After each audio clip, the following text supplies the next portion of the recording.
तो इस कहानी के स्टार्ट में हम एक बहुत बड़ी सी ड्रिलिंग मशीन को देखते हैं जो जमीन के कोर यानी गहराई तक ड्रिल करती जा रही थी। ये सब विक्टर नाम का बिजनेसमैन करवा रहा था। इसी ड्रिलिंग के दौरान अचानक वहाँ जलजला आ जाता है। इस जलजले को नोट करते हुए साइंटिस्ट विक्टर से कहते हैं इस ड्रिलिंग को अभी रुकवा दें। अगर आपने ऐसा ना किया तो कुछ ही देर में ये पूरा शहर तबाह हो जाता। तो किसी की सुनने वाला नहीं था। किस्मत से कुछ ही देर में वो ड्रिलिंग मशीन खुद ही रुक गई, क्योंकि ज्यादा गहराई में खुदाई करने के लिए उसे ज्यादा पावर की जरूरत है। पावर उसे सिर्फ नैनो कैटलिस्ट नाम की एक डिवाइस से मिल सकती थी, जो कि फिलहाल विक्टर के पास नहीं थी। इसीलिए विक्टर अपना ये प्रोजेक्ट यही रुकवा देता है और सबको ऑर्डर देता है नैनो कैटलिस्ट को ढूंढने का। नैनो कैटलिस्ट असल में एक बहुत ही ताकतवर डिवाइस है जिसे विक्टर के साइंटिस्ट ने ही डिजाइन किया था, पर वो किसी गलत हाथों में ना लग जाए इसलिए उन्होंने डिवाइस बनाकर छुपा दी, जिसे अब ये लोग ढूंढने वाले थे। सीन कट होकर हम देखते हैं कि विक्टर की कंपनी में दो आदमियों को विक्टर के गैराज में एक बहुत ही पुरानी कार मिली है। उनको लगा कि किसी को इतनी पुरानी कार के बारे में क्या पता होगा, इसलिए वो चुपके कंपनी से ये कार बेच देते हैं। दूसरी तरफ हम मिलते हैं डोनाल्ड से। इस मूवी का मेन कैरेक्टर वो कॉलेज में पढ़ता है और उसके साथ उसका अमीर दोस्त मैक्स भी है।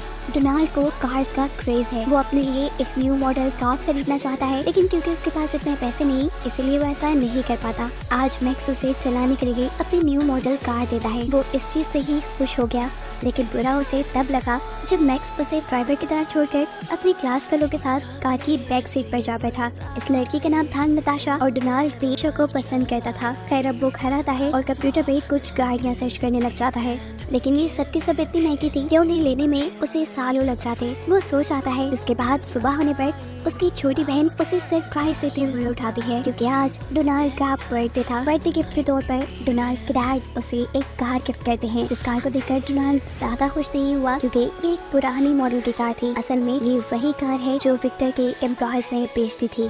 वो अपने डैड को उदास नहीं कर सकता था, इसलिए वो इस कार से कॉलेज के लिए निकल जाता है। पर वो जानता था कि अगर वो इस कार से कॉलेज गया तो उसका कॉलेज में बहुत मजाक बन जाएगा, इसीलिए बस स्टैंड पे उसने इस कार को पार्क करके बस के जरिए कॉलेज जाने का डिसाइड किया। लेकिन एक बूढ़े आदमी की मदद करने के चक्कर में उसकी बस छूट गई। ऐसे कॉलेज पहुंचने में उसे देर हो गई। कॉलेज जाकर पता चला आज तो बहुत इम्पोर्टेंट लेक्चर था। शहर के बहुत बड़े बिजनेसमैन विक्टर उन्हें यहाँ लेक्चर देने के लिए आए थे। डोनाल्ड क्लास में आकर उनसे कहता है आई एम सॉरी, असल में बस स्टैंड पे किसी की मदद करने के चक्कर में मैं खुद लेट हो गया। उसके बाद सुनकर विक्टर सबसे कहते हैं अगर मैं कहूँ कि तुम लोगों ने बगैर किसी की मदद किए मेरी क्लास में टाइम में पहुँचता है और मैं तुम्हें इसके बदले $1,00,000 दूंगा तो कौन? सारे हाथ खड़ा कर लेते हैं सिवाय डोनाल्ड के। अब विक्टर डोनाल्ड की तरफ सवालिया नजर से देखता है तो डोनाल्ड कहता है अगर मैं ये कहूँ कि मैं आइंदा कभी किसी की मदद नहीं करूंगा तो क्या आप मुझे $1,00,000 देंगे? उसका सवाल सुनकर सभी हैरान हो गए। विक्टर ने गुस्से में अपनी पॉकेट से 1,00,000 का बंडल निकाला और टेबल पे रखकर क्लास छोड़कर चले गए। डोनाल्ड जान गया था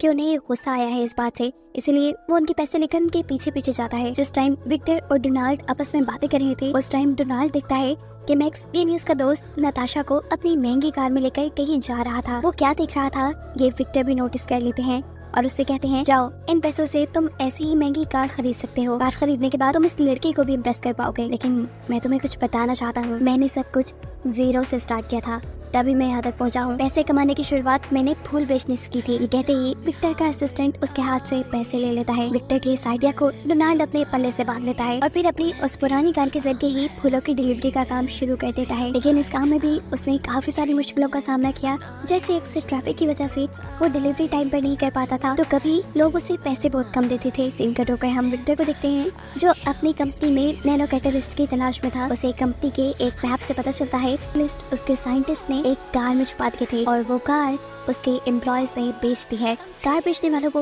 विक्टर अच्छी सजा देता है। उसके बाद अपने एक खास आदमी ब्रायन को उस कार को ढूंढने का काम दे देता है। इस टाइम डोनाल्ड जो अपने डैड के साथ अपने फूलों की डिलीवरी करने के लिए निकला था, तब विक्टर के लोग उसकी गाड़ी के पीछे पड़ जाते हैं, क्योंकि उन्हें शक था कि इसी गाड़ी के अंदर नैनो कैटलिस्ट है। यहीं करीब रोड पर एक चोर किसी लड़की का हैंडबैग चुरा कर भागने लगता है। इस बात से अनजान कि डोनाल्ड की गाड़ी के पीछे कोई लगा है, डोनाल्ड के डैड गाड़ी रुकवाकर उस लड़की की मदद करने के लिए उस चोर को पकड़ते हैं और उसकी पिटाई करते हुए उससे लड़की का बैग बचा लेते हैं। डोनाल्ड अपने डैड की इस हरकत से नाराज हुआ। वो अपने डैड से कहता है, आप भी कमाल करते हैं, इस दौर में दूसरों की लड़ाई में टांग अड़ाकर अपनी क्यों जान मुसीबत में डालते हैं। डोनाल्ड की नेगेटिव बातों को सुनकर डोनाल्ड के डैड को बहुत बुरा लगा, इसलिए वो रास्ते में ही डोनाल्ड की गाड़ी से निकल गए। डोनाल्ड अपनी गाड़ी आगे बढ़ा लेता है और फिर नोटिस करता है कि कोई उसकी गाड़ी के पीछे पड़ा है। उसे लगा कि शायद ये उसी चोर के गैंग वाले होंगे जिस चोर की पिटाई अभी उसके डैड ने। से पहले कि डोनाल्ड अपनी कार समेत इन लोगों के हाथ लगता, घबराहट में डोनाल्ड से कार का एक ऐसा बटन दब जाता है जिसकी वजह से उसकी कार हवा में उड़ने लग जाती है। डोनाल्ड, जो कि कार के इस फीचर के बारे में जानता ही नहीं था, वो बुरी तरह डर जाता है। उसकी गाड़ी किसी जेट प्लेन की तरह हवा में उड़ रही थी और ये चीज विक्टर के लोग भी नोटिस कर चुके थे। डोनाल्ड से ये आउट ऑफ कंट्रोल होती हुई कार एक बिल्डिंग में जाकर क्रैश लैंड होती है और डरते हुए वो उस कार को उसी बिल्डिंग में छोड़कर वहाँ से बाहर भाग जाता है। यहाँ विक्टर के लोग जब उस कार के उड़ने की खबर विक्टर को बताते हैं तो विक्टर कहता है, अरे उन साइंटिस्ट ने नैनो कैटलिस्ट से सिर्फ वो कार उड़ाई है, उससे अच्छा इस्तेमाल तो मैं नैनो कैटलिस्ट का करूँगा। जाओ जाकर वो कार ढूंढो और उसमें से नैनो कैटलिस्ट निकाल लाओ। यहाँ एक वक्त बाद डोनाल्ड को अपनी कार में से एक बहुत पुरानी ऑडियो रिकॉर्डिंग और एक तस्वीर मिली थी। डोनाल्ड जब इस ऑडियो रिकॉर्डिंग को सुनता है तो 3 साइंटिस्ट के नाम पता चलते हैं। इन साइंटिस्ट का नाम था माइकल, माया और पीटर। इन तीनों ने ही मिलकर नैनो कैटलिस्ट बनाकर ये कार उड़ने की काबिल बनाई थी। इंटरनेट पे सर्च करने पर डोनाल्ड को पता चलता है कि पीटर और माया दोनों ने शादी कर ली है। वो एक जर्नलिस्ट बनकर उनके घर जाता है उनका इंटरव्यू लेने के लिए। बातों बातों में वो किसी तरह कार वाला टॉपिक निकाल लेता है और ये साइंटिस्ट उन्हें बताते हैं कि उस कार के अंदर 2 रॉकेट लगे हैं और साथ ही एक नैनो कैटलिस्ट नाम की डिवाइस भी। नैनो कैटलिस्ट गाड़ी में मौजूद आम फ्यूल को नैनो फ्यूल में बदल देती है जिसकी वजह से ये गाड़ी उड़ पाती है। माया डोनाल्ड को इस गाड़ी का मैनुअल निकाल कर देती है जो उन्होंने खुद लिखा था और साथ ही वो डोनाल्ड को ये भी बताती है कि अगर कभी इस गाड़ी में से नैनो कैटलिस्ट निकाल भी लिया जाए तब भी इस गाड़ी में इतने नैनो कैटलिस्ट स्टोर रहती है कि इस गाड़ी को आराम से आधा घंटा तक और उड़ाया जा सकता है। साफ लफ्जों में अब डोनाल्ड को मालूम हो गया था कि ये गाड़ी बिल्कुल सेफ है, इसलिए वो वापस अपनी गाड़ी के पास जाता है और माया के दिए मैनुअल का इस्तेमाल करते हुए वो इस गाड़ी को उड़ाना सीख लेता है। इस गाड़ी के उड़ने वाले फीचर ने तो उसकी लाइफ ही बदल दी थी। उसका काम बहुत आसान हो गया था, उसे अब ट्रैफिक में फंसने की जरूरत ही नहीं पड़ती थी। उसने अपनी फूलों की डिलीवरी का बढ़ा लिया था, वो टाइम से डिलीवरी कर पाता था।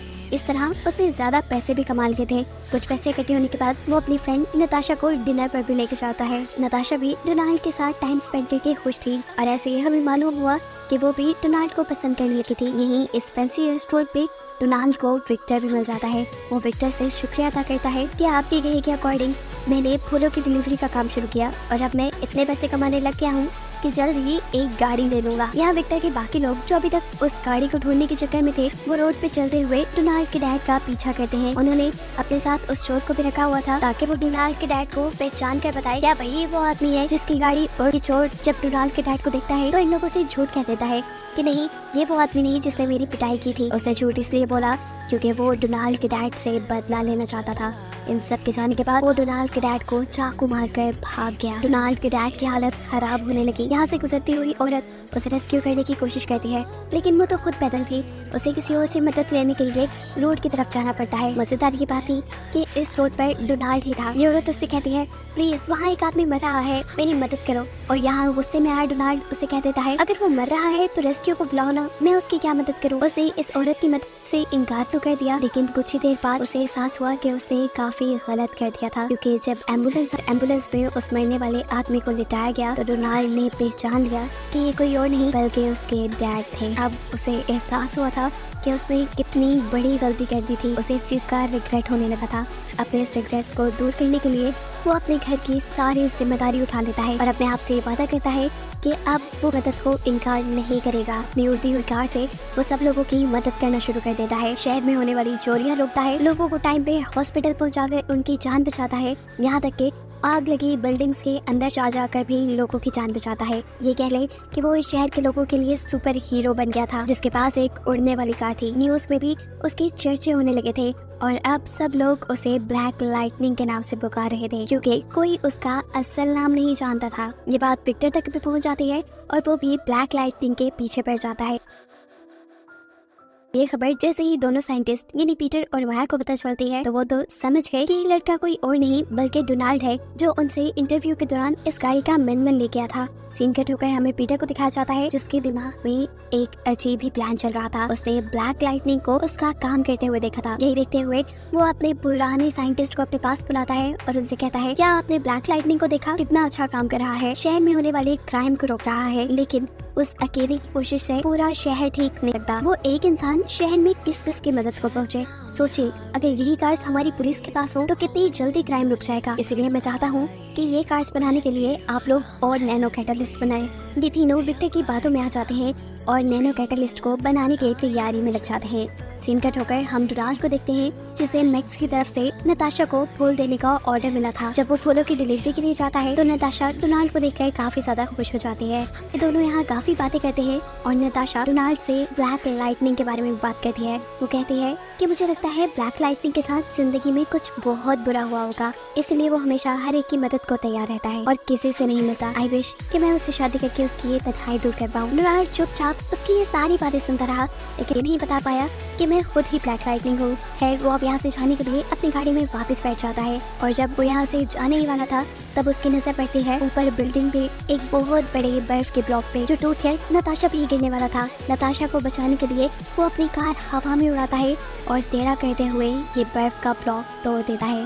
गाड़ी के टेढ़ा होने पर उसमें मौजूद फूल नीचे गिर गए। जिन फूलों को जब नताशा ने उठाकर देखा तो उसके ऊपर मैक्स का नाम लिखा था। उसे लगा कि शायद ब्लैक लाइटनिंग मैक्स ही है। उसे ब्लैक लाइटनिंग पे इतना क्रश था कि वो बिना सोचे समझे मैक्स को ब्लैक लाइटनिंग समझकर प्रपोज भी कर देती है। मैक्स भी नताशा की गलतफहमी दूर नहीं करता और ब्लैक लाइटनिंग का यानी डोनाल्ड का सारा क्रेडिट खुद ले लेता है। साथ ही वो नताशा से ये भी कहता है, तुम प्लीज किसी को मत बताना कि मैं ही ब्लैक लाइटनिंग हूँ। यहाँ घर पर हम देखते हैं कि डोनाल्ड आज न्यू ईयर सेलिब्रेशन के लिए तैयारी कर रहा था, जिसने नताशा को अपने घर पे इनवाइट किया था। वो अपनी मॉम को बताता है कि वो आज नताशा को प्रपोज करना चाहता है। ये बात सुनकर उसकी मॉम भी बहुत ज्यादा खुश हो जाती हैं और उसे एक डायमंड का पेंडेंट देती हैं। यहीं से अब सीन कट होकर हमें विक्टर की साइंस लैब का सीन दिखाया जाता है, जहाँ पर सारे साइंटिस्ट मिलकर नैनो कैटलिस्ट बनाने की तैयारी में थे। जबकि दूसरी तरफ विक्टर अपने लोगों से मीटिंग कर रहा था। यहाँ उसकी मीटिंग में होने वाली बातें माइकल नाम का साइंटिस्ट सुनने लगा और उसे मालूम हुआ विक्टर के इरादे आज भी अच्छे नहीं,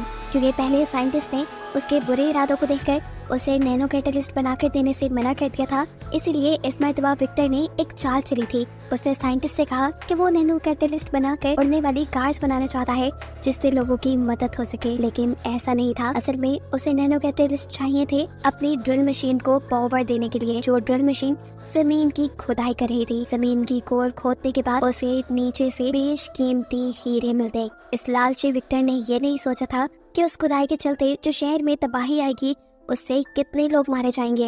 विक्टर के ये बुरे इरादे जानने के बाद माइकल की सारी बात जाकर पीटर और माया को भी बता देता है, यानी बाकी दोनों साइंटिस्ट को, और खुद तेजी से इस बिल्डिंग से निकलने की कोशिश में लग जाता है। उसे ऊपर की तरफ भागता विक्टर के लोग देख चुके थे। वो विक्टर से पूछते हैं, बताएं अब इस साइंटिस्ट का क्या करें, क्या इसे मार दें? फौरन विक्टर कहता है, अरे नहीं, उसके दिमाग में तो कुछ और ही चल रहा था। वो अपने लोगों से कहकर ये खबर फैला देता है कि साइंटिस्ट बिल्डिंग के टॉप पे फंस गए हैं, क्योंकि वो जानता था कि ये खबर सुनकर ब्लैक लाइटनिंग उसे बचाने के लिए जरूर आएगा। फिर विक्टर का प्लान यही था कि वो ब्लैक लाइटनिंग की गाड़ी से नैनो फ्यूल ले लेगा और फिर चाहे साइंटिस्ट लिस्ट बना कर दे या ना दे, उसका तो काम हो ही जाएगा।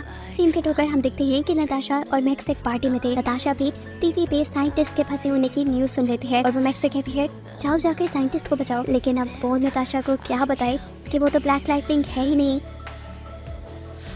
अब नताशा के कहने पर वो वहाँ से चला तो जाता है, लेकिन जाकर वॉशरूम में छुप जाता है। उसने सोचा कि जब ब्लैक लाइटनिंग सब कुछ ठीक कर देगा तो वो वापस नताशा को आकर कहेगा कि ये सब मैंने किया। उसके यहाँ से जाने के बाद डोनाल्ड नताशा के पास आता है, क्योंकि नताशा ने उसे प्रॉमिस किया था न्यू ईयर के दिन उसके घर आने का। वो नताशा से कहता है, चलो घर चलें, जिस पर नताशा कहती है, अरे नहीं, आई एम सॉरी, लेकिन मैं ब्लैक लाइटनिंग के साथ यहाँ आई हुई हूँ। तुम्हें पता है वो कोई और नहीं बल्कि हमारा दोस्त मैक्स ही है और वो अभी भी साइंटिस्ट को बचाने के लिए गया है। नताशा की इन सारी बातों से डोनाल्ड उदास हो चुका था। वो यहाँ नताशा को सच बता देता है कि मैक्स ब्लैक लाइटनिंग नहीं है, लेकिन हाँ, ब्लैक लाइटनिंग यहाँ बैठे बैठे ये सब तमाशा भी नहीं देख सकता। इसलिए वो फौरन साइंटिस्ट को बचाने के लिए यहाँ से निकल गया। उसने जाते जाते नताशा के पास वो लॉकेट छोड़ दिया था जो उसे उसकी मॉम ने दिया था। डोनाल्ड के दिए हुए इस लॉकेट को देखकर नताशा समझ गई कि वो मैक्स या ब्लैक लाइट वो तो डोनाल्ड से ही प्यार करती है।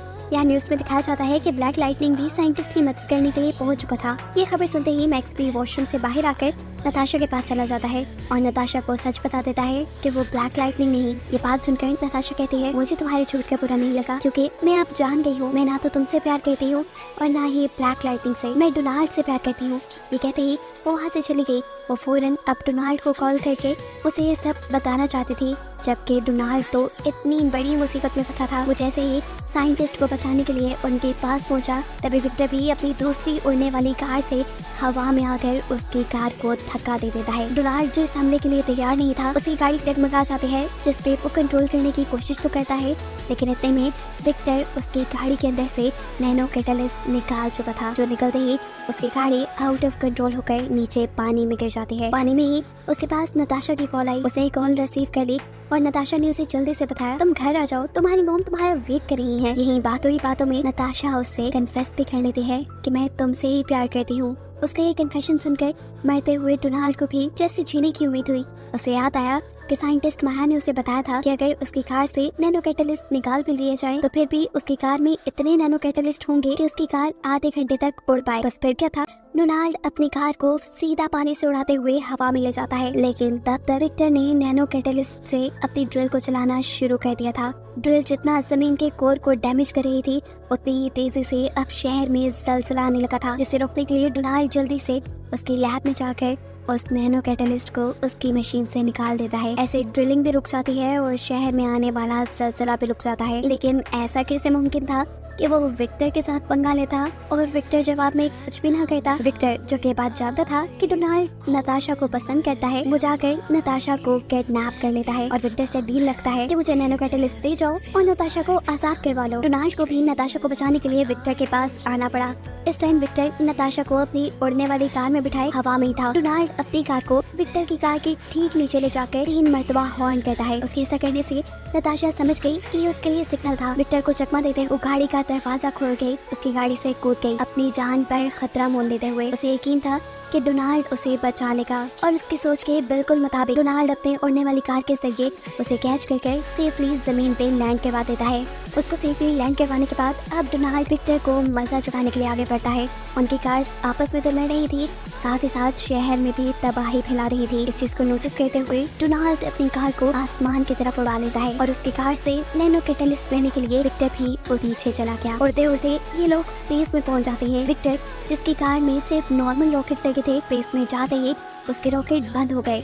उसके पास इतनी पावर भी नहीं बची कि वो जमीन पे वापस आ सके, लेकिन विक्टर के पास तो नैनो कैटलिस्ट था, जिसकी मदद से वो बहुत ही आसानी से जमीन पे वापस आ जाता है। रही बात विक्टर की, तो अब वो हमेशा स्पेस में ही रहने वाला था। ना ही अब वो जमीन पे आ सकता था और ना ही उसके घटिया प्लान अब जमीन को तबाह कर सकते थे। अब वो तीनों साइंटिस्ट जिन्होंने नैनो कैटलिस्ट बनाया था, वो डोनाल्ड से नैनो कैटलिस्ट लेकर तबाह कर देते हैं ताकि आइंदा ये किसी गलत हाथ में ना जा पाए। कहानी के आखिर में हमें दिखाया जाता है कि नताशा को भी सच पता चल चुका था कि डोनाल्ड ही ब्लैक लाइटनिंग है।